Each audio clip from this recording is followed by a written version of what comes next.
तर आज आपण बनवणार आहे चमचमीत अशी कोबी मटारची भाजी, ते पण एकदम सोप्या पद्धतीने. न खाणारे सुद्धा एकदम आवडीने खातील. चला मग बघूया.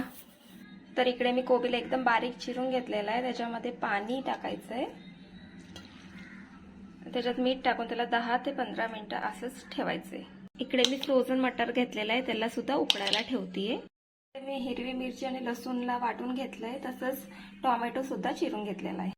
कढईमध्ये तेल टाकलेलं आहे, त्याच्यामध्ये आपण आता मोहरी टाकायची आहे, जिरं टाकायचंय, कढीपत्ता टाकलाय, हिरवी मिरची लसूणचा पेस्ट टाकलाय, टोमॅटो टाकून घ्यायचे, मटर टाकून घ्यायचे, थोडीशी हळद टाकायची, तिखट टाकायचं, थोडासा काळा मसाला टाकायचा, कोबी टाकून घ्यायचा, चवीनुसार मीठ टाकायचं.